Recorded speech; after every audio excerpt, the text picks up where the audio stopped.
Camila Cabello has released her fourth album, xoxo, which has easily been her most controversial release yet, setting off the internet with I Love It, which was readily compared to Charli XCX for its heavy mining of her sound. Further comparisons were made to Charli XCX due to some of Camila's visual content for the album. However, the album is not as derivative of Charli XCX as the I Love It single might lead you to believe. It's also not a hyperpop album, and it's not nearly as subversive or bizarre as some of the visual aspects might lead you to believe. But it is easily Camila's most interesting and captivating release. Prior to this release, Camila had been largely forging a path that pays tribute to her Latin roots, and branded herself as a love-struck pop star.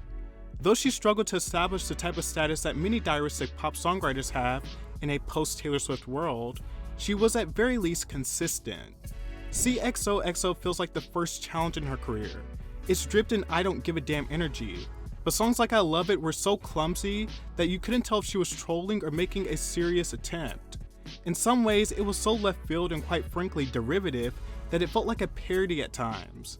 Nonetheless, it is a pivot for her, and one that has many interesting ideas that shows the type of artist Camila could become. The album stumbles and is over the top. She says the album was inspired by Spring Breakers. This is her crying in the club, heartbroken party girl album. A few moments are ridiculously over the top, but there are real moments of earnestness that peek through, like on the song 20-somethings, which is a pretty straightforward guitar ballad, with Camila doing some talk singing about being lost in her 20s. It easily brings upon thoughts of SZA's song 20-something, although this is a common topic in popular music. Her collaboration with Lil Nas X, titled He Knows, is reminiscent of FKA Twigs sonically, specifically her Capri Songs era, and it's a song that isn't necessarily instantly grabbing, but it sneaks up on you, with Lil Nas X delivering a fiery verse about unabashed gay sex, with one of the most misheard lyrics on the record. I thought Lil Nas X said, "He dripping down on my bussy like ice cream." Apparently he's saying bustier like ice cream. But in my head, bussy just seems like a much more appropriate Lil Nas X lyric. And funnier. Chanel No. 5 starts off with some vocalizations reminiscent of Charli XCX, before diving into a lo-fi piano ballad with Camila having her hand at rapping. It has a nice melody, but it doesn't really go anywhere. Camila talks about being a femme fatale. Dade County Dreaming is the attempt of a big crossover anthem, with a sonic soundscape that sounds pretty cinematic. It's a tribute to Miami and features fellow Floridians, the City Girls, and I think they stole the show on this song. But the collaboration goes over pretty well in general. Meanwhile, her collaboration with Drake is one of my least favorite songs, with Drake rapping in his cringe, faux Caribbean accent, and he lays on it heavily. It sounds like a throwaway from his Views or More Life era that he might have had Rihanna singing a hook on instead.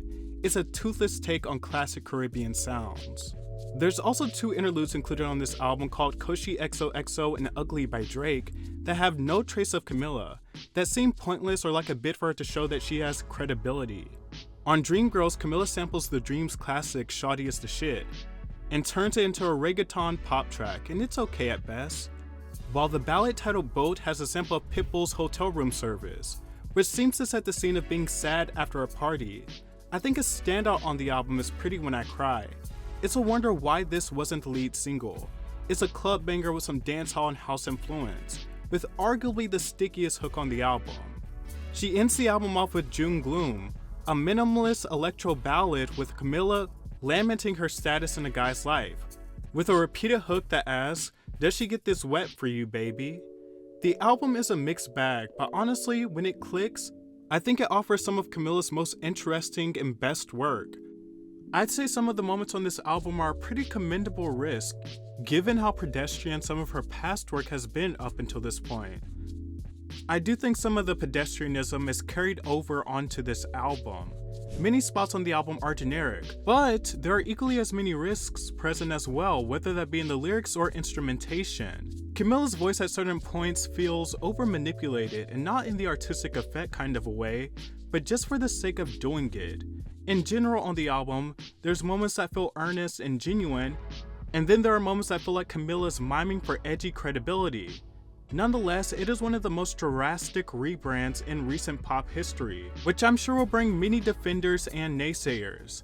I think it's an album where Camila is aware she's lost public favor, but for the first time she doesn't care and is embracing it. Ultimately, this album feels like a start, a new beginning, not a fully fledged artistic statement or identity. And there are moments to be enjoyed, but rarely does anything feel undeniably artistically definitive.